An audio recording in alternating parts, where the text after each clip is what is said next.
screens right now. A 26-year-old student from Hyderabad shot dead by unknown men in Washington.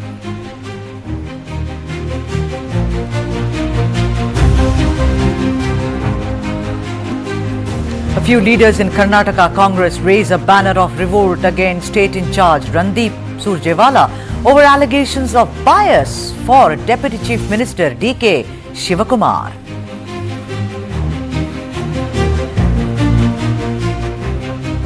Kerala court issues warrant against Baba Ramdev over misleading advertisements under Drug and Magic Remedies Objectionable Advertisement Act 1954.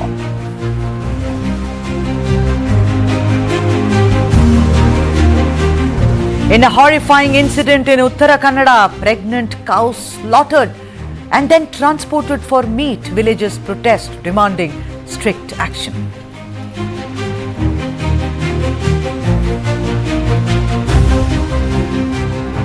AICC Kerala in charge PV Mohanan injured in a road accident on the Pala Ramapuram road.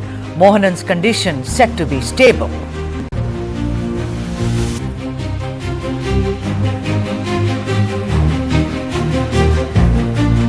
And let me take you through what's in store in the South Indian this evening.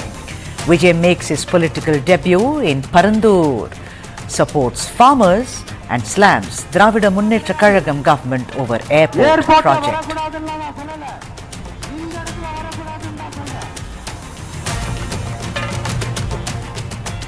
Kerala court hands death penalty to convict girlfriend in the Sharon Raj murder case.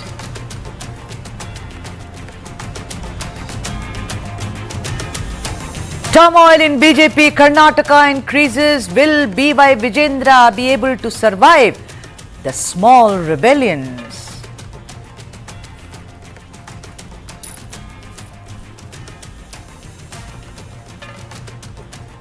That's the lead story. Vijay's debut at Parandur slams the DMK and stands with farmers. After a whole year since he took a political plunge, chief of Tamizhaka BJP Kazhagam or TVK, actor turned politician Vijay made his first foray into what he termed as field politics. He arrived this morning to meet with villagers protesting against Chennai's second airport project proposed at Parandur in the neighbouring Kanchipuram district.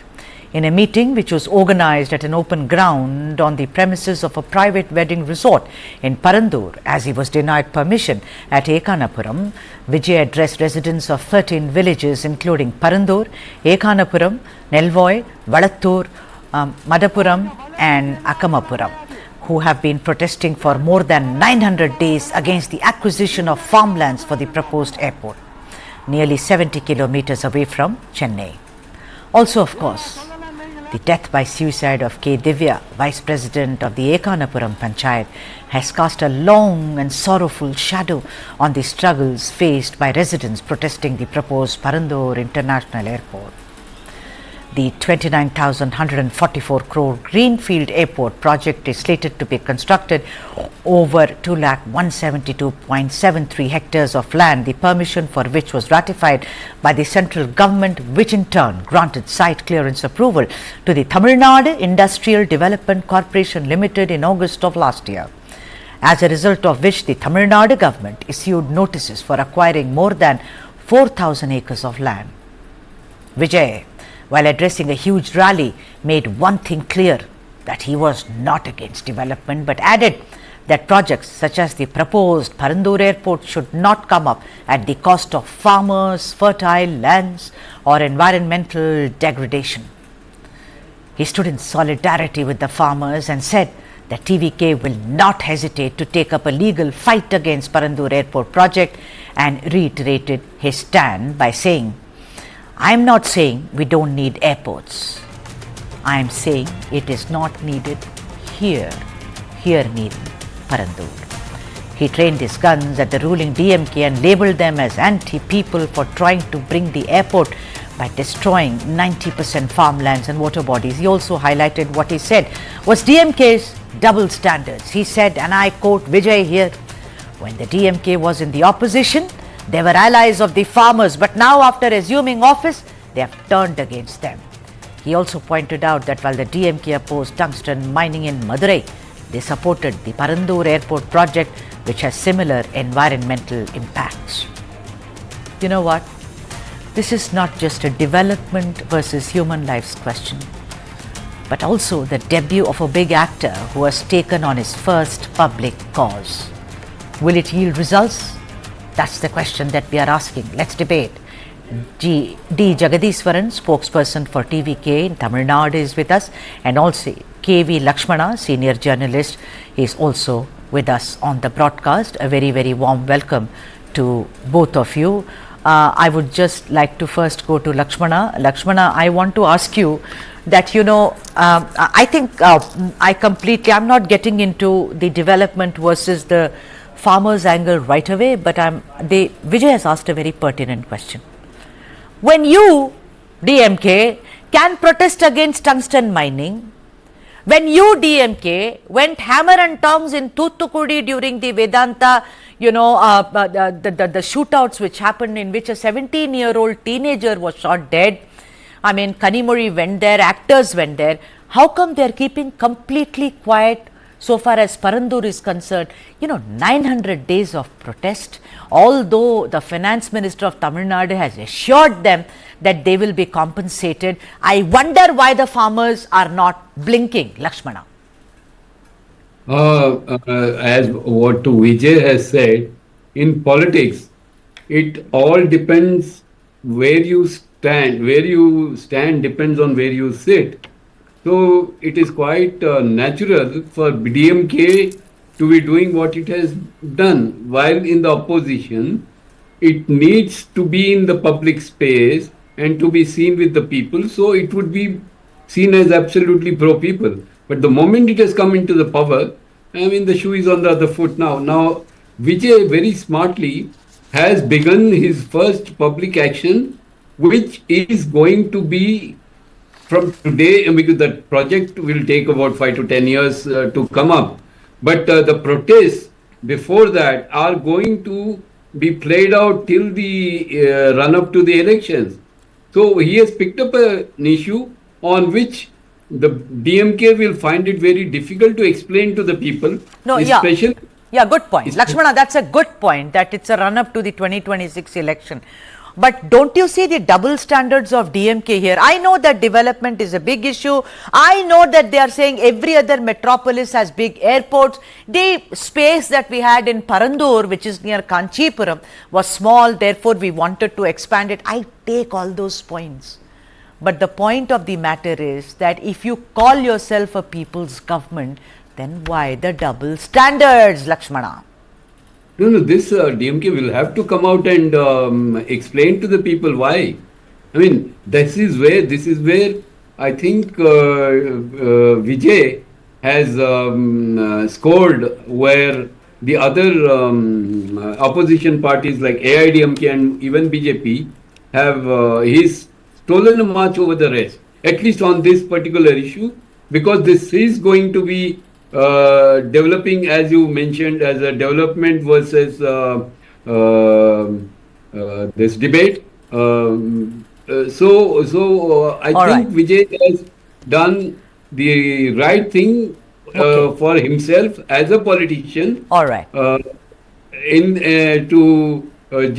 tap into the anger and despair of the farming community. All right. Mr. Jagadiswaran, I want to ask you, he says, I am not against development, but let's not build the airport here, meaning Parandur. Let's not build the livelihood of farmers. Am I correct? That's what he has said. He's standing in solidarity with the farmers. But Mr. Jagadiswaran, I think this ship has sailed. It's already been, most of the things I'm hearing that, I belong to Kanchipuram, so I know that area very well. Lot of resorts have come up there, offices are coming up, it's going to give. Don't you think it's rather late in the day, Mr. Jagadiswaran, for Mr. Vijay to protest in this fashion? Okay, since you said you know that area very well, I would probably ask you, do you know how many water bodies are there in this upcoming? Yes. Yeah, there are almost 13 water bodies. That's right. And see, when the project was first mooted, when everybody said Chennai needs a second airport, four places were proposed. One is Parandur, other one is Padalur, other one is Pannur, another is Tirupurur. And when the feasibility study was about to happen, they said Tirupurur and Padalur is not feasible. Let's go with Pannur or Parandur. And if you can read most of the newspapers that carried news during 2022, most of them said Pannur will be chosen over Parandur for a couple of reasons. One, Pannur is closer to Chennai than Parandur. And Pannur has not even one single water body. And the population of Pannur is very less when compared to population of Parandur. And one would wonder why Parandur was chosen when Pannur is the most feasible place. I would be very open. I am responsible for what I'm going to say now. In Pannur, there is a village called Ulundai, where you have a guest house for the first family, where the first family celebrate Pongal every year. You can see Stalin and his family celebrating Pongal every year. That is Ulundai. That Ulundai has got a guest house that comes under Pannur. Number two, in Pannur alone, G Square has acquired 900 acres, thinking if Parandur airport is coming up, we can make money. So they have acquired around 900 acres in Pannur alone. Pannur and Parandur is not very far. You might have known that it's just like 13 kilometers apart. Pannur has no water body. So this is the exact reason why Pannur was dropped and Parandur was chosen. The first family, they want their guest house to be intact. The first family wants to earn money by using G Square, and that is the exact reason. And these things were not told. I didn't find it out. When we went to the protesters, I met the protesters during Pongal time. Yeah. I, along with another journalist, we went, and they have all the RTI data. They have all the historical data.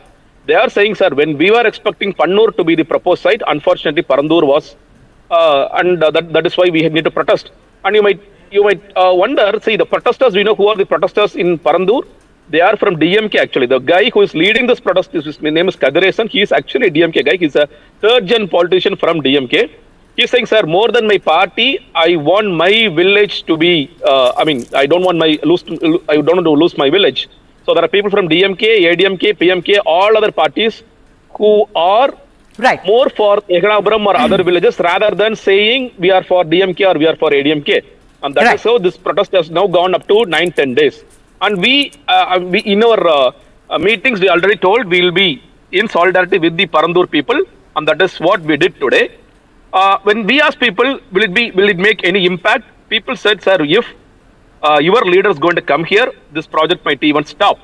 They might even think about doing this project in some other place. Yeah, but I wonder, but there is a legal aspect to this. Lakshmana, I want to ask you this.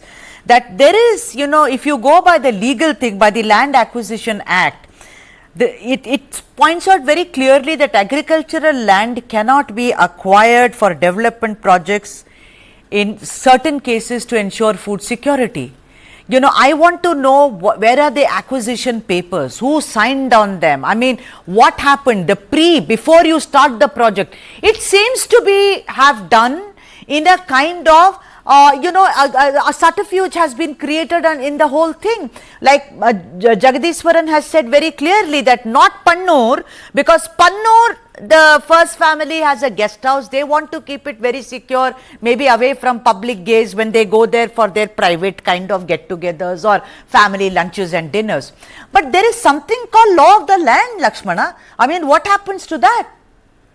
No, now that Vijay has taken it up seriously, and these facts are coming to light, and if he manages to whip up a momentum on this, as my fellow panelist from the party has correctly mentioned, this project might get into some sort of a trouble, because Vijay is a popular leader, popular film star, and with him picking up that issue, and in the light of the facts that my panelist has put out regarding the real estate dimension of the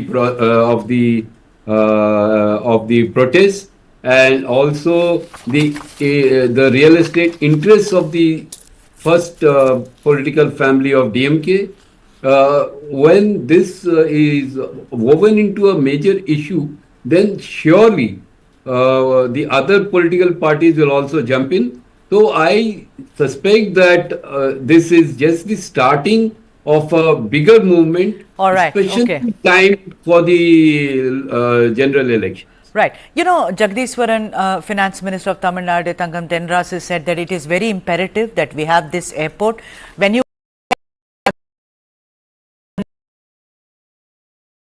we need, there are crores and crores of people who are traveling international flights. We all know this. Of course, there is also an idea of mooting it. Why not in Madurai? Why in that Sri Perumbudur, Kanjivaram, Orikai area only? But that's another conversation. But he's also, when he was asked that, you know, Vijay has gone to protest there, he says, listen, let him come to us. We are ready to answer any questions that he has. What's your reaction on that?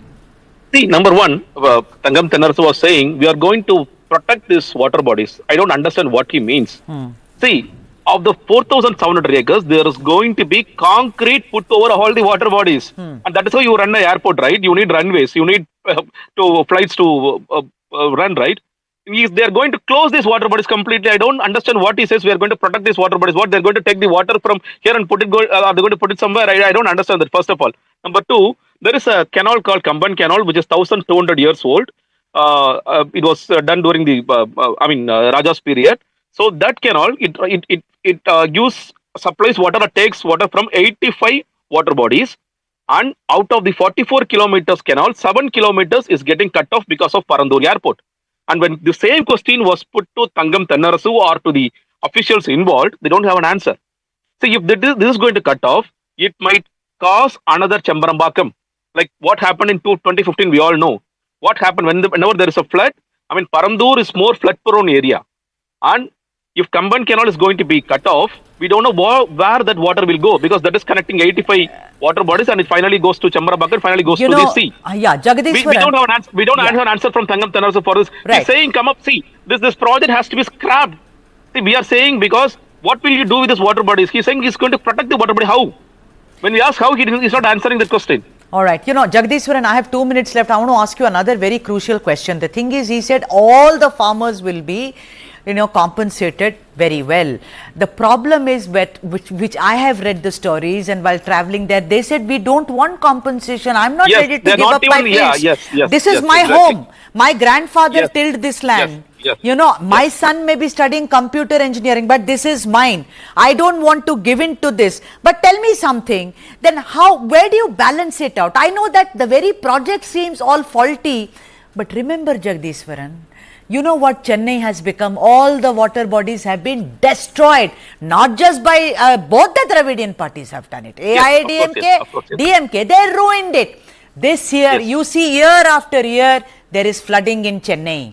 So I have my doubts if the DMK will go back on it. So I want to ask you, TVK and your leader, what's your forward movement on this? What are you going to be doing? Because I'm very clear, Vijay will not create, he will stand in solidarity with the farmers. But I don't think he is going to be sitting there striking with the farmers. What is your forward plan? Number one, when you spoke about compensation, yes. When we spoke about compensation, people say don't even use the word compensation. Yes, true. We're not even ready for it. That people are very clear. When Vijay today said, I will be in solidarity, and if required, I will continue with the protest people. He said, I mean, with the land of the law, I will do it completely. And if you want one simple solution that would put a full stop this Parandur airport, I would say make DMK the opposition party. Once DMK becomes the opposition party, they will be the first one to come forward and say no to Parandur airport. That is the solution. They will readily do it. Right. Just like how they did for, well, I really wonder, because we are hurtling towards the election. You know, Lakshmana, I want to ask you, you're a journalist, and I've seen we've seen Narmada, you know, remember, I mean, one was young, but then one saw how Narmada panned out. We've seen many projects. The point of the matter is that the government seldom goes back, because it has already, apart from the groundwork as it does, you know, it is the DPRs. I would love to see the DPR of Parandur airport. I don't know. Have you seen it, Jagdishwaran? No, it's not in public domain. No, they haven't put out in public They have domain. to put it up, no, anyway. So I want to ask you, Lakshmana, that the point is, do you even think they will take it back? I think they will not do that, because I think the battle lines are now drawn, because Vijay has called them hypocrites. Vijay has said that you have double standards. They said you do drama. So now it's become more political than anything, Lakshmana. Yes, and also, Vijay's entry into politics like this in a forceful manner might eventually help DMK, because it might, if they are going to fight separately, it won't matter actually. They might be giving DMK a handle. How do you say that? How do you say that? Because if DMK, AIDMK is fighting separately, BJP is fighting separately, and Vijay doesn't align with either of them, then the 4 or 5 directional split of the anti-DMK vote will ensure that DMK will sail through. Jagadishwaran, any kind of, because, go on. See, there is nothing called solid vote bank. In 2011, DMK was in a better alliance. Even PMK was in their alliance. Right. They didn't even become an opposition party. They came third. They finished third. Vijaykanth was the opposition leader.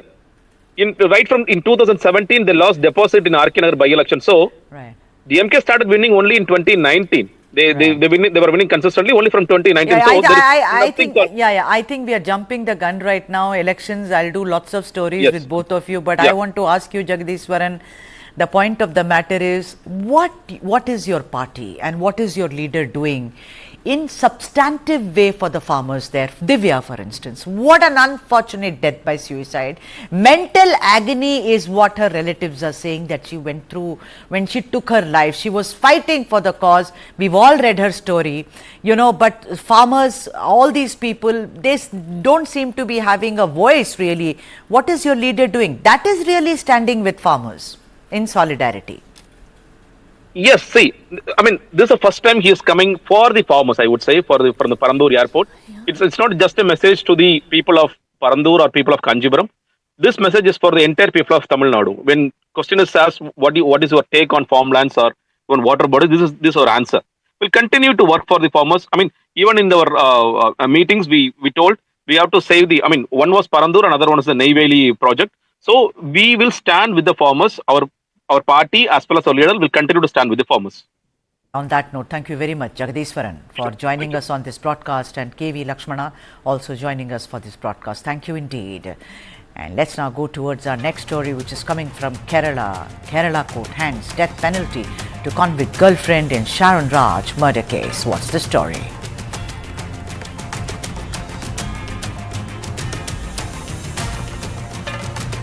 All right, that's the story. That's the lady, Sharon Raj's former girlfriend, and the convict girlfriend has now been handed death sentence. That is Sharon Raj. What a gruesome, sad story this is.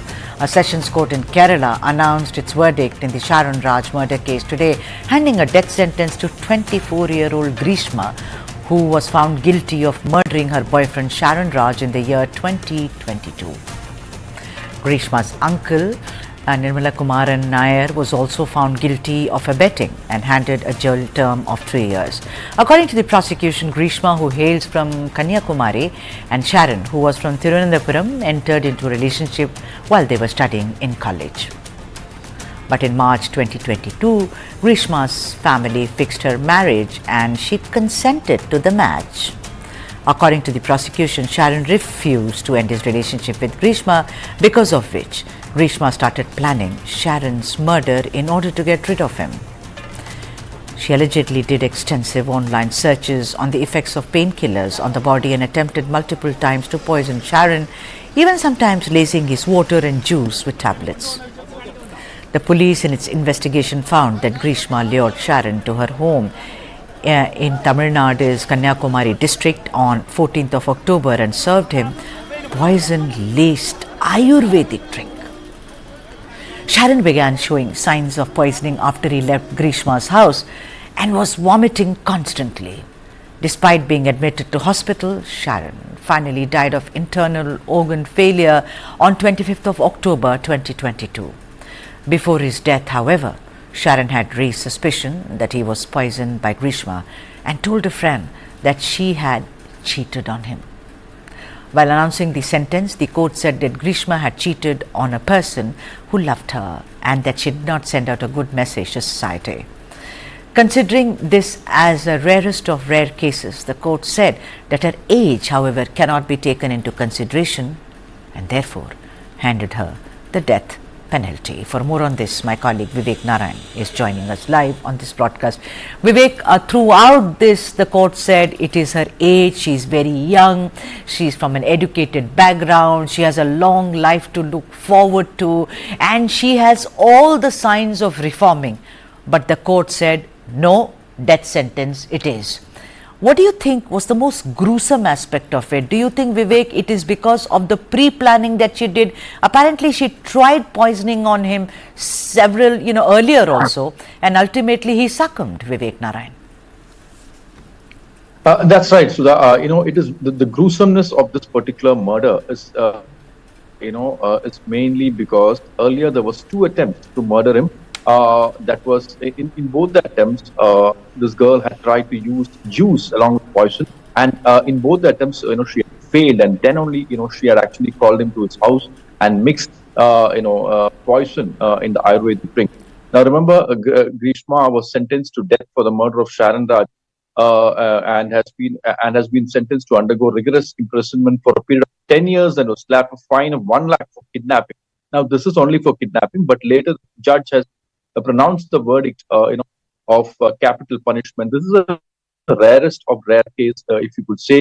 That's mainly because, even after she knew that, he was poisoned and he was, in hospital in a pathetic situation, she continued to, ensure that the truth has not come out. And all the evidences which she had kept it along with herself, and she acted as if, she had done nothing wrong. Remember, one of the major arguments of the defense in this particular case is that, Sharon Raj has not disclosed the name of Grishma even in his last statement. But the court did not take this argument in, and it clearly said that this is a rarest of rare case. The argument that she's educated and she's got a lot of years as to for a career, and all those things has been clearly sidelined as far as this case is concerned. The judge, M.M. Bashir, has said that this is a rarest of rare case, and she deserves death. And the family, after this verdict, the verdict was pronounced, the family of Sharon Raj had cried in the court. But what I'm told by the reporters in the court is that Grishma was, she did not react anything in any way. She just came out, there was no any sensitiveness on All face. right. So Okay. nor did she cry, nor did she react in any way. She just came out of the court, along with the police team, and she will be moved to the Attakulangara jail today evening. Thank you so much, Vivek Narayan, for joining us on this broadcast. The next big political story on the South Indian: turmoil in BJP Karnataka grows. Will Vijayendra be able to sustain the rebellion? That's the story which is coming up after the break. See you on the other side.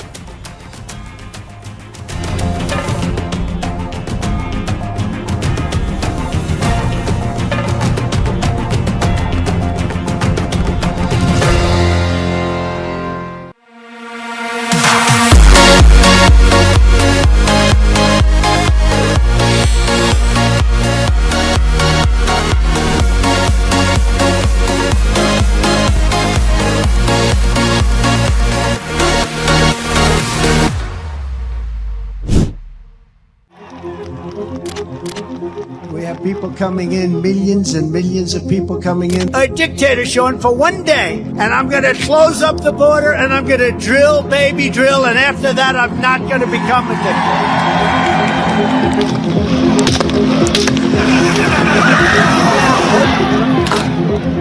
They keep saying, he's a threat to democracy. I'm saying, what the hell did I do for democracy? Last week, I took a bullet for democracy. Well, we need Greenland for national security purposes. We gave the Panama Canal to Panama. We didn't give it to China. It is now clear that we've achieved the most incredible political thing. Look what happened. Is this crazy?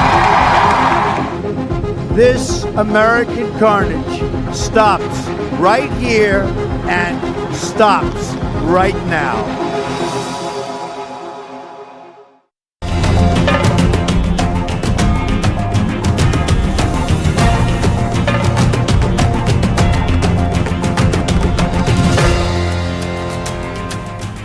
You're watching the South Indian. That's our big political story today. The turmoil in Karnataka BJP. Will Vijayendra survive it? That's the big question. The rebellion against Karnataka BJP President BY Vijayendra by Basnagowda Yatnal and Ramesh Jarkioli has now breached all limits. It has now been going on for several months, and despite the BJP High Command's diktat that no one speak out of turn against any of the leaders, and particularly Vijayendra or Yedurappa, it doesn't seem to be abating. The latest barbs came from two of the most familiar generals of the anti-Vijayendra group. Ramesh Jarkioli, who called Vijayendra a bacha, a kid, insinuating that he is unfit to head the state unit. In a tone bordering on throwing a challenge to Vijayendra, Ramesh said, and I quote, "You should first stop lying. I will come to the Shikaripura constituency and start my campaign right in front of your house. You fix the date for it. I will not get my supporters or my gunmen and come alone. Just wait and see.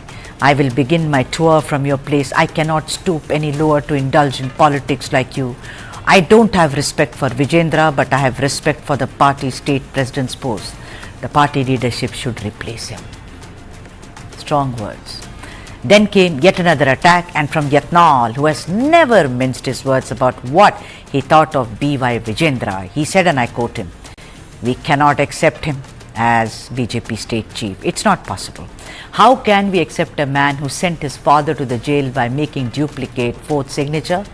Our high command should take it seriously. I request Yedurappa to give up your infatuation for your son and focus on building the party. Accept that your son is ineligible and incapable." Now, the fallout of this open rebellion in Karnataka BJP prompted Shivraj Chauhan, who is BJP's internal election in charge for Karnataka, to announce that the process to elect the new president of the state unit has already begun. The factionalism has intensified to such an extent that supporters of party state president BY Vijayendra have announced that they would soon go to Delhi to urge the party central leadership to expel rebel leaders Yatnal and Jarkioli from the party for their continued tirade against the former and his father and veteran leader Yedurappa. Will BY Vijayendra survive this attack on his chair? Let's debate. Joining us, Professor Chambi Puranik, senior political analyst, and it's Rajashekara, who's also a senior journalist from Karnataka. Both of us joining. Namaskara to both of you. Mr. Rajashekara, I want to ask you, what an irony it is that both the principal parties in Karnataka are facing this rebellion. There, DK Shivakumar camp versus Siddaramaiah camp. Here, this has been going on for the longest time, except for some time it had abated, but it's again started. Now even Shivraj Chauhan has said, most of the BJP presidents have been always elected unopposed. Do you think the Karnataka BJP is facing a serious problem this time around, Mr. Rajasekara? Absolutely.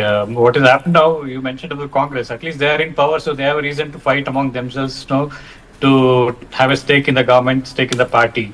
But being in opposition, BJP's fight is much more intense than the Congress. And what has happened now that the central party leadership has decided to hold the organizational elections from the district presidents to the state president. So in a way, it is a decision that has been taken to silence the rebel camps. It looks like on the face of it. So one is that when Vijayendra was appointed as president just before the Lok Sabha elections in November 2023, then he was not appointed as a full-time president. So he was only filling in the gap for that whatever left out period for Katil and extended Katil's period. And now they want to have a full-time president, in the sense that they want to hold elections and also have silenced the factions within the BJP. So once a president is elected, whether you like it or not, you have to accept him as the president. Does Vijayendra have a chance? Rajasekhara sir, does Vijayendra? Absolutely. Whatever the BJP is there in Karnataka today, and the Lingayats or other communities, I think, no one can challenge Yediyurappa's supremacy even now. So Yediyurappa's legacy has been passed on to Vijayendra to whatever extent it is. It may not be 100% Yes, sir. of the vote bank, but it is there. So considering all these factors and Vijayendra's leadership qualities, in terms of as a president, he has established himself. Even before that, as vice president, he has done a lot of groundwork. Whereas Etnal and the other group, Ramesh Jarkiholy, relatively very new entrant to the party. Etnal himself left the party and come back again, and he's a loose cannon, we can at the most say. And he may be committed to party ideology and other things, but he's a very loose cannon. It cannot be controlled by anybody, including the central leadership. Yeah. So one more thing is that unless there is a backing for Etnal and Jarkiholy from somebody in the central leadership, I don't think they would have continued so openly and so unabatedly against tirade against Vijayendra or his father. Right. Professor Chambi Puranik, I want to come to you, Professor Puranik. I mean, this has been going on. And this I keep saying that fine, Congress, like Rajasekhara sir said, they are in power, let them fight, etc. BJP is a cadre-based party, Professor sir. The point is that never has one seen so much of turmoil in Karnataka BJP like this. So I am asking you, last time I spoke to you, you said, no, Yatnal is a very tall leader, Sudha. No one can touch him, etc., etc. But look at the number of trips that Vijayendra had to make to Delhi, sir. This must be his fourth trip to go and talk to them about Ramesh Jarkiholy and Yatnal. Do you think Vijayendra's position is in danger, sir? Because there is someone from Delhi who is actually pulling the strings. It's very clear. It's not the doing of Yatnal and Jarkiholy alone. Yeah, Sudha, both you and Rajshekhar who spoke just now, both of you have mentioned about this kind of encouragement from somebody, in the high command, or some people or dissidents, or factional leaders who are against Yediyurappa and his legacy and all that. It could be there, but as Mr. Rajshekhar mentioned, what is the alternative, in terms of pan Karnataka image or influence or impact? So Mr. Yediyurappa is still a big factor. That's one particular. Second point is both H.D. Kumaraswamy and Yediyurappa are Lingayats and Vakaliga. They are a strong support base for BJP. These are things that overweigh in the minds of high command when they have appointed Vijayendra as president, temporary president, or in charge president till the elections are held. So therefore, the kind of support that Vijayendra has got from very powerful kind of people who matter, I think it's visible. Mr. Joshi has objected to Ramesh Jarkiholy calling Mr. Vijayendra Bacha. That's I think is a very low level kind of dig at him. But another thing is Mr. Vijayendra also should control some of his supporters who are not elected but they are defeated in that. For example, Renuka Charya and then Subramanian Naidu. These people use such language saying that if you talk against Yediyurappa, you cannot walk in the streets of Karnataka like that. These are all some of the kind of ego factors, and also their followers, the psychopaths who are there, they just want to create some kind of confusion or rift. I think barring this ego factor, and Mr. Etnal, as Mr. Rajshekhar said, is a loose cannon. Nobody takes him seriously. They are maximum, in my assessment, Sudha, I will give it in writing, that Mr. Etnal and Jarkiholy, don't have any impact or influence to garner votes when the elections come. Or but then they should, you see, the thing is that they are a millstone around the neck of the party. Neither do they resign, nor will they. Then why is the High Command, Professor Sir, not suspending them, expelling them? You'll keep them forever for them to create nuisance value. Now, Mr. Rajasekhara, I want to ask you, sir, because of this infighting, even doing different padayatras, not talking to each other, insulting each other in public, they paid a huge price in the 3 by-elections that Chennapatna when it happened. One of the reasons. Yeah, Mr. Rajasekhara, don't you think it really cost them? For instance, right now, Congress may suffer when it does its taluka and panchayat elections because they are fighting like cats and dogs and on the streets. Yeah. Absolutely, there is no doubt about it. And more than the elections, see the administration, people's problems. Nobody is talking now. Congress is having actually a free way to do whatever it wants to do. There is no opposition for them because opposition is busy fighting among themselves. So leave alone elections. They are not even concerned about day-to-day administration. Look at the infrastructure problems. So whatever the other problems that state is facing, finance position is not that strong. CM himself sometimes admits. There are a lot of effective implementation of 5 guarantee schemes. All these things, in a way, Congress has kind of a free way because of the BJP's failure as an opposition. Right. And that is because of the infighting. They are busy infighting among them. Now it's really breached all levels. Professor Chambi Puranik, forget everything. First you removed the central leadership, removed Yadurappa. Then you got him back saying, we don't have such a senior level. He's the one who began the party in Karnataka, sir. He's the tallest Lingayat leader we have. How come he's keeping quiet? How come he's not coming out and saying that, my son, you are attacking, but you are attacking me also? The point of the matter is that what is it about the Karnataka BJP and Delhi that both Vijayendra and Yadurappa are not spared even for a single day, sir? And it's only impacting the party, Professor, sir.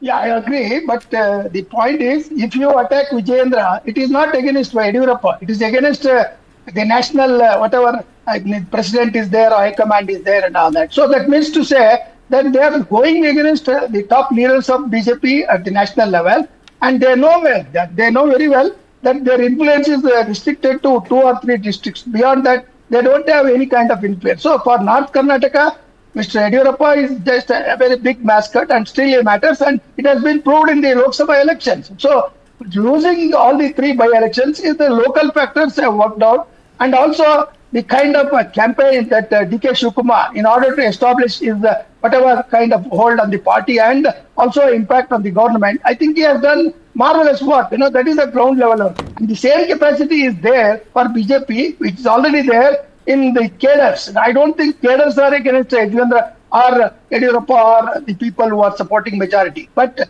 the problem with Yatnal and Ramesh Jarkiwade is they are disgruntled leaders, and they are definitely somebody behind there using Professor sir, when you call someone a bacha, incapable, inefficient, saying that infatuated, see, the people they're very smart, sir. They are listening, they are watching you.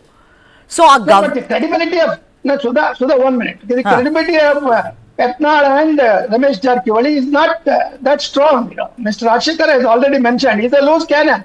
So that means to say they are supported by a couple of people who are within the high command, and also the dissidents, who have a certain kind of grudges or matters to settle against Yadurappa and others. So they are worried about that because there is no election for assembly till 2028 unless the government falls. And also Mr. M.B. Patil has said there are about 10 to 15 BJP MLAs who are ready to join Congress. Yes. So Congress is in a better position. As Mr. Rajshekhar mentioned, Congress has got lots of problems in terms of allegations, corruption, bad administration, and neglecting the welfare of the people of Karnataka. These are the issues that the BJP leaders, the opposition should talk or tell the people of Karnataka. So Karnataka people are wise. I don't think they will be carried away, except the media that is giving some kind of hype for So are you saying, Vijayendra, Professor Puranik, whether for BJP or for any other purpose, they will take them seriously. Yeah, Mr. Rajasekhara, so you are very sure, Mr. Rajasekhara, that Vijayendra will come out of this unscathed. So when Shivraj Chauhan says, Mr. Rajasekhara, that there are going to be elections. Earlier they said, no, all is okay. Tarun Chugh came, everyone was, smiling and laughing at each other. Now Chauhan has said very clearly there are going to be elections. Do you think it's going to be Vijayendra 2.0 yet again?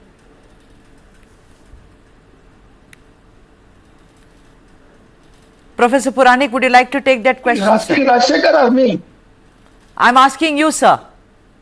Okay, yeah, I agree with you. But that is, Vijayendra has an edge over these people because, you also think of the entire Kartakartas, the BJP workers who are there spread over across Karnataka. So in old Mysore, Kumar Swamy will take care of support because they are in alliance. JDS has got alliance with BJP. So naturally in North Karnataka, who is there to stand behind Ramesh Jarkiwali and Yatna, except the money power or whatever the kind of local influence they have. So there is a need for pan-India, united kind of efforts to win the elections at the local and whatever municipal level elections. So therefore, I think, Vijayendra has an edge over it. And if he is elected, perhaps, both Yatna and Ramesh Jarkiwali will have to keep their mouth shut and they have to cooperate and respect the position of the president of the party when he is elected. So election is the one thing that is going to be a litmus test for Vijayendra. That is how I look at it also. On that note, Professor Champi Puranik, thank you so much for joining us, and also Mr. Rajasekara for joining us on this broadcast. The next story is coming from Chennai. IIT Madras Director V. Kamakoti lauds Gaumutra's medicinal values sparks a huge row.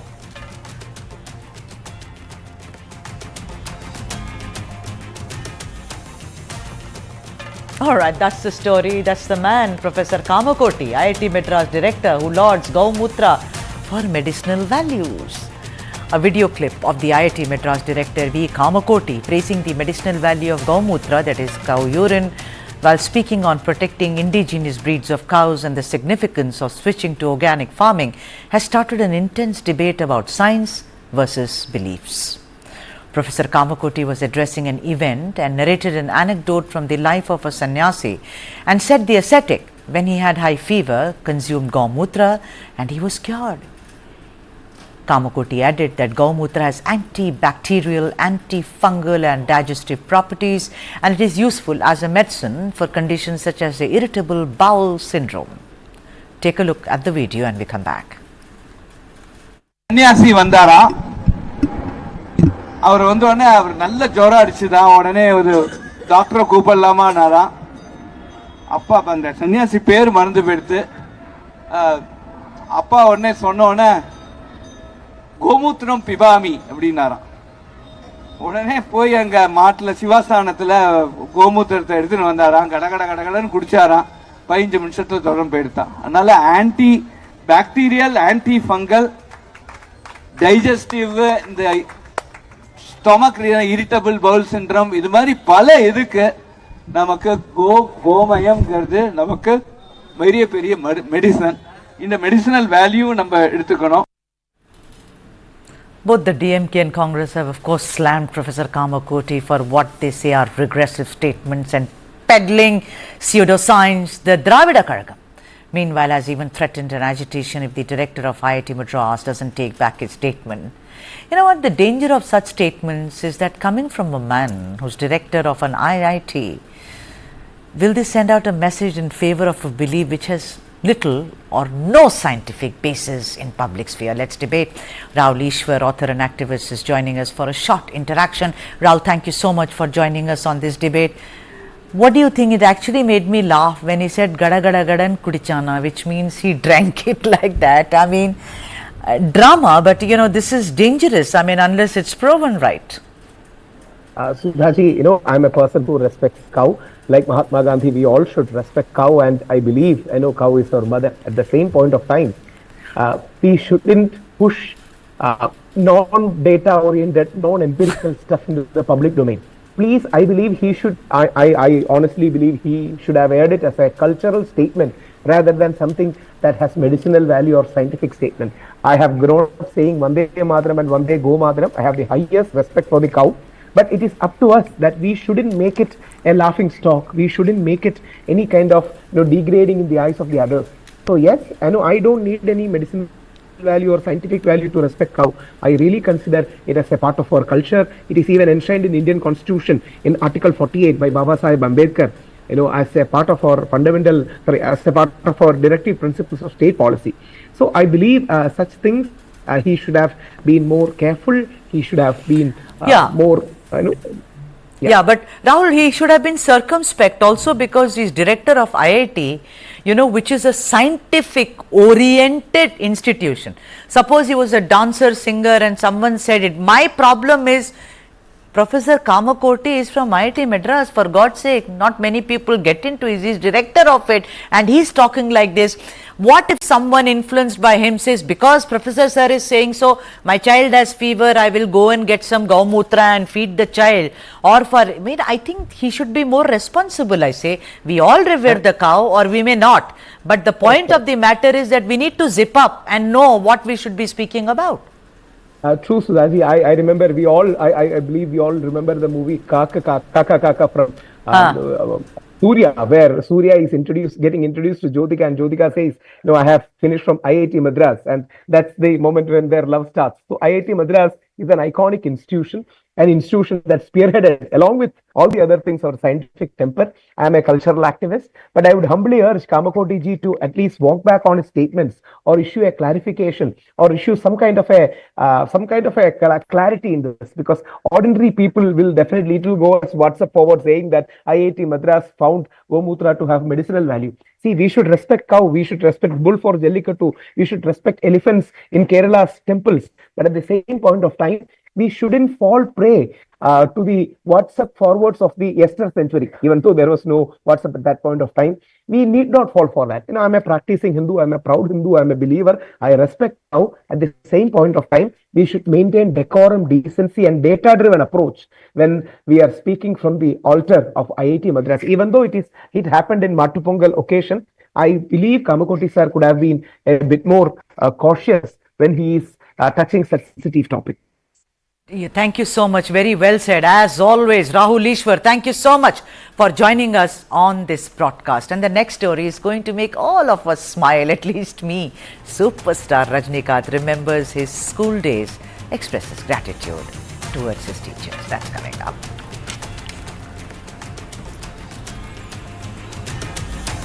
Look at that, a legend, Rajnikant, superstar, expressing gratitude to teachers. What humility. Cinema legend and superstar Rajnikant in a video posted on his social media handle and remembered his days at school and expressed his gratitude towards his teachers. Rajnikant also spoke about how the actor in him prepared for the big stage by performing at the school drama events. I'm leaving you with this video, which is really delightful. Enjoy yourself and look at how a legend is so humble. Thank you for watching The South Indian. APS ಸಪ್ತಿಯ ಈ alumni ಡೇನಲ್ಲಿ ಈಗ ನಿಮ್ಮ ಜೊತೆ ನಾ ಇಲ್ಲ, ಇದ್ದಿದ್ದು ತುಂಬ ಚೆನ್ನಾಗ್ತಾ ಇತ್ತು. But ನಾನೀಗ ಬ್ಯಾಂಕಾಕಲ್ಲಿ ಶೂಟಿಂಗ್ ನಡೀತಾ ಇದ್ದೆ, ಅಲ್ಲಿಂದ ಮಾತಾಡ್ತಾ ಇದ್ದೀನಿ. ಸೊ ನಿಮ್ಮ ಜೊತೆ ಮಾತಾಡೋದೇ ನನಗೆ ತುಂಬ ಸಂತೋಷ. APS ಹೈಸ್ಕೂಲ್ ಆ್ಯಂಡ್ ಕಾಲೇಜ್ ಅಲ್ಲಿ ನಾನು ಓದಿದೆ ಅನ್ನೋದು ಗರ್ವ, ನನಗೆ ತುಂಬ ಹೆಮ್ಮೆ. ಮೊದಲು ಮಿಡ್ಲ್ ಸ್ಕೂಲ್ ಬಂದು ಗವಿಪುರದಲ್ಲಿ ಗೌರ್ಮೆಂಟ್ ಪ್ರೈಮರಿ ಆ್ಯಂಡ್ ಮಿಡ್ಲ್ ಸ್ಕೂಲ್ನಲ್ಲಿ ಗಂಗಾಧೇಶ್ವರ ದೇವಸ್ಥಾನ ಇದೆಯಲ್ಲ, ಅಲ್ಲಿ ನಾನು ಓದಿದ್ದು. ಫುಲ್ಲು ಕನ್ನಡ ಮೀಡಿಯಮಲ್ಲಿ. ಸೊ ನಾನೇ ಬಂದು ಕ್ಲಾಸಲ್ಲೇ ಫಸ್ಟು, ತುಂಬ ಚೆನ್ನಾಗಿ ಓದ್ತಾ ಇದ್ದೆ, ಬ್ರೈಟ್ ಸ್ಟೂಡೆಂಟ್. ಕ್ಲಾಸ್ ನಾನೇ ಮಾನಿಟರು. ಆ್ಯಂಡ್ ಮಿಡ್ಲ್ ಸ್ಕೂಲ್ನಲ್ಲಿ ಬಂದು 98% ನಾನು ಬಂದು ಪಾಸ್ ಮಾಡಿದ್ದು. ಸೊ ಒಳ್ಳೆ ಮಾರ್ಕ್ ಇದೆ ಅಂತ ಹೇಳ್ಬಿಟ್ಟು ಆಗ ಅಲ್ಲಿ ದೊಡ್ಡ ಸ್ಕೂಲ್ ಅಂದರೆ ನಮ್ಮ national high school and college and ನಮ್ಮ APS high school and college. So ನಮ್ಮ ಅಣ್ಣವ್ರು ಬಂದ್ಬಿಟ್ಟು ಇಂಗ್ಲೀಷ್ ಮೀಡಿಯಮಲ್ಲಿ ಸೇರಿಸ್ಬಿಟ್ರು. ಸೊ ಫುಲ್ಲು ಕನ್ನಡ ಮೀಡಿಯಮಲ್ಲಿ ಇದ್ದವನು ಲೆಕ್ಕಂತ ಇಂಗ್ಲೀಷ್ ಮೀಡಿಯಮ್ ಎಲ್ಲ ಸಬ್ಜೆಕ್ಟು ಇಂಗ್ಲೀಷ್ ಅಂತ ಹೇಳ್ಬೋದು. ನಾನು ಬಂದು ಭಾಳ ತುಂಬ ಫಂಕ್ ಆಗೋಗ್ಬಿಟ್ಟೆ. ಸೊ ಫಸ್ಟ್ ಬೆಂಚಲ್ಲಿದ್ದ ಸ್ಟೂಡೆಂಟು ಲಾಸ್ಟ್ ಬೆಂಚಿಗೆ ಬಂದುಬಿಟ್ಟೆ. ತುಂಬ ಡಿಪ್ರೆಷನ್, ತುಂಬ ಫಂಕಾಗಿ ಭಾಳ ಕಷ್ಟವಾಗ್ತಾಯಿತ್ತು. ಆಗ ರಿಯಲಿ ಅಲ್ಲಿ APS ಹೈಸ್ಕೂಲ್ನಲ್ಲಿ ಎಲ್ಲ ಮೇಸ್ಟ್ರುಗಳು, ಟೀಚರ್ಸು ಅಷ್ಟೊಂದು ನನ್ನ ಮೇಲೆ ಕರುಣೆ ತೋರಿಸಿ ನನ್ನ ಕಷ್ಟದ ಅರ್ಥ ಮಾಡಿಕೊಂಡು ಅಷ್ಟೊಂದು ಪ್ರೇಮದಿಂದ ಹೇಳಿಕೊಟ್ಟು ಪಾಠ ಹೇಳಿ 8th 9th ಪಾಸ್ ಮಾಡಿಬಿಟ್ಟೆ. ಬಟ್ ಪಬ್ಲಿಕ್ ಎಕ್ಸಾಮ್ಲಿ ಒಂದು PCM ಅಲ್ಲಿ ತುಂಬ ವೀಕು, ಭಾಳ ಜನ ವೀಕು. ಸೊ ಅದರಲ್ಲಿ ನಾನು ಬಂದು ಆ ಸಬ್ಜೆಕ್ಟಲ್ಲಿ ಬಂದು ನಾನು ಫೇಲ್ ಆಗಿ ನಾನು ಬಂದು ಇದು ಮಾಡೋಕ್ಕಾಗಲಿಲ್ಲ. ಸೊ ಆಗ ಒಂದು ಕೆಮಿಸ್ಟ್ರಿ ಟೀಚರ್ ಅಂತ ಕಾಣುತ್ತೆ, NCR SKR ಅವ್ರ ಹೆಸರು. ಅವರು ಬಂದು ಮನೆಯಲ್ಲಿ 6 to 6:45 ಬಂದು ಸ್ಪೆಷಲ್ ಕ್ಲಾಸ್ ತಗೊಳ್ತಾ ಇದ್ರು PCMಗೆ. ಭಾಳ ಜನ ಸ್ಟೂಡೆಂಟ್ಸ್ ಎಲ್ಲ ಹೋಗ್ತಾ ಇದ್ರು. ಬಟ್ ನನಗೆ ಬಂದು ಫ್ರೀಯಾಗಿ ಬಂದು ಅಲ್ಲಿ ನನಗೆ ಸ್ಪೆಷಲ್ ಇಂಟ್ರೆಸ್ಟ್ ತೊಗೊಂಡು ನನಗೆ ಪಾಠ ಹೇಳಿ ನೆಕ್ಸ್ಟ್ ಟರ್ಮ್ ಬಂದು ನಾನು PCMನ ನಾನು ಮತ್ತು ಅಟೆಂಡ್ ಮಾಡಿ ನಾನು ಪಾಸ್ ಮಾಡಿದೆ. ನಾನು ಪಾಸ್ ಮಾಡಿ ಮಾರ್ಕ್ಸ್ ಕಮ್ಮಿ ಇದ್ರು ಕೂಡ ಬಿಕಾಸ್ ಹೈಸ್ಕೂಲಿಂದ APS ಕಾಲೇಜ್ ಫಸ್ಟ್ ಇಯರ್ ಅಲ್ಲ ಸೇರಿದೆ. ಆಮೇಲೆ ಬಂದ ಸಲ ಕಾರಣಗಳಿಂದ ನಾನು ಕಂಟಿನ್ಯೂ ಮಾಡೋಕ್ಕಾಗಲಿಲ್ಲ. APS ಹೈಸ್ಕೂಲಲ್ಲಿ ನಾನು ಬಂದು ಓದಬೇಕಾದ್ರೆ ಇಂಟರ್ ಹೈಸ್ಕೂಲ ಡ್ರಾಮಾಸ್ ವರ್ಷ ನಡೀತು. ಒಂದು 10-15 ಸ್ಕೂಲ್ಗೆ ಪಾರ್ಟಿಸಿಪೇಟ್ ಮಾಡ್ತಾ ಇತ್ತು. ಭಾಳ ದೊಡ್ಡ ಈವೆಂಟ್ ಅದು.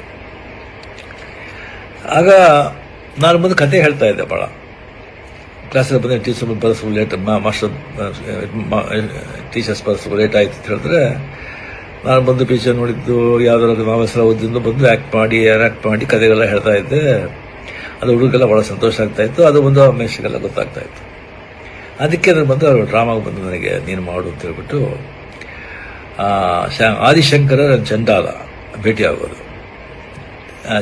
ಆದಿಶಂಕರ ಬಂದು ಚಂಡಾಲ ಬಂದಾಗ ಪಕ್ಕಕ್ಕೆ ಬಂದಾಗ ಯಾವುದು ಈ ಬಾಡಿನ ಈ ಸೋಲ ಆತ್ಮನ ಅಂತ ಕೇಳೋ ಈಶ್ವರನ ಬಂದದಲ್ಲ ಆ ಕ್ಯಾರೆಕ್ಟರ್.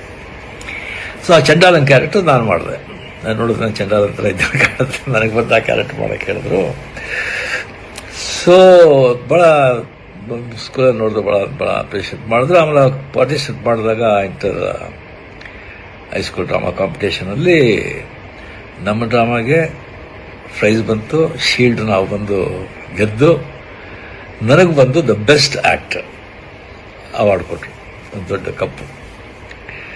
ಸೊ ಆಗಲೇ ಬಂದು ನನಗೆ ಆ್ಯಕ್ಟರ್ ಅಂತ ಒಂದು ಅಂಗೀಕಾರ ಮಾಡಿ ಅದೇ ನನಗೆ ಪ್ರೊಫೆಷನ್ ಆಗಿ ಈಗ ಏನೋ ನನ್ನ ಮಟ್ಟಿಗೆ ನನ್ನಿಂದ ಸಾಧ್ಯ ಆಗೋಷ್ಟು ಆ್ಯಕ್ಟ್ ಮಾಡಿ ಮಕ್ಕಳನ್ನ ಸಂತೋಷಪಡಿಸ್ತಾ ಇದ್ದೀನಿ. ಅದಕ್ಕೆ ಕಾರಣ ಅಲ್ಲಿ APCಯಿಂದ ಸ್ಟಾರ್ಟ್ ಆಗಿದ್ದು ಅಂತ ಹೇಳ್ಕೊಳ್ಳೋಕೆ ತುಂಬ ನನಗೆ ಹೆಮ್ಮೆ. ಆ ಹೈಸ್ಕೂಲು, ಆ ಕಾಲೇಜ್, ಆ ಕಟ್ಟಡ, ಆ ಕಲ್ಲಿನ ಕಟ್ಟಡ, ಅದರ ಮುಂದೆ ಇದ್ದಿದ್ದ ಅಷ್ಟೊಂದು ದೊಡ್ಡ ಮೈದಾನ, ಅಲ್ಲಿ ನಾವಿದ್ದ ಆಟಗಳು, ಕ್ರಿಕೆಟು, ಫುಟ್ಬಾಲು, ಖೋ-ಖೋ, ಕಬಡ್ಡಿ, ಎಷ್ಟೊಂದು ಅದೆಲ್ಲ ಬಂದು ಮರೆಯೋದಕ್ಕೆ ಸಾಧ್ಯ ಇಲ್ಲ ಆ ದಿನಗಳು. ಅದು ಆ ಸ್ಕೂಲಿಗೆ ಹೋಗ್ಬೇಕಾದ್ರೆ ಮನೆ ಹನುಮಂತಗರ ಇತ್ತು. ಆ ದೊಡ್ಡ ಗಣೇಶ, ಬಸವನಗುಡ, ದೊಡ್ಡ ಬಸವ, ಅಲ್ಲಿಂದ ಮಾರ್ಗದಲ್ಲಿ ಸ್ಕೂಲಿಗೆ ಹೋಗೋದು, ಅದೆಲ್ಲ ಬಂದು ಯಾವಾಗಲೂ ನನ್ನ ಮನಸ್ಸಿನಲ್ಲಿ ಹಸಿರಾಗಿರುತ್ತೆ. ಸೊ ತುಂಬ ಹೆಮ್ಮೆ ರಿಯಲಿ. ಸೊ ನೆಕ್ಸ್ಟ್ ಟೈಮ್ ಬಂದಾಗ ಡೆಫಿನೆಟ್ಟಾಗಿ ನಾವು ಭೇಟಿ ಮಾಡೋದಕ್ಕೆ ನಾನು ಟ್ರೈ ಮಾಡ್ತೀನಿ. ಇದ್ರ ಬಂದು ಇವ್ರು ಸೋಷಿಯಲ್ ಮೀಡಿಯಾದಲ್ಲಿ ಹಾಕ್ಬೇಕಾ ಬೇಡ ಅಂತ ಒಂದು ಕೇಳಿದ್ರು. ಧಾರಾಳವಾಗಿ ಸೋಷಿಯಲ್ ಮೀಡಿಯಾಗೆ ಹಾಕ್ಬೋದು. ನಿಜ ತಾನೆ. ಸಂತೋಷ, ಭಾಳ ಸಂತೋಷ. ಜೈ ಹಿಂದ್. ನಮಸ್ಕಾರ.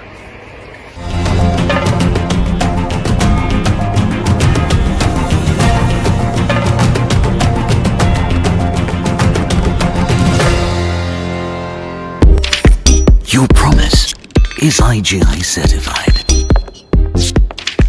Your ambition is IGI certified. 14-step grading process, 50 years of trust. IGI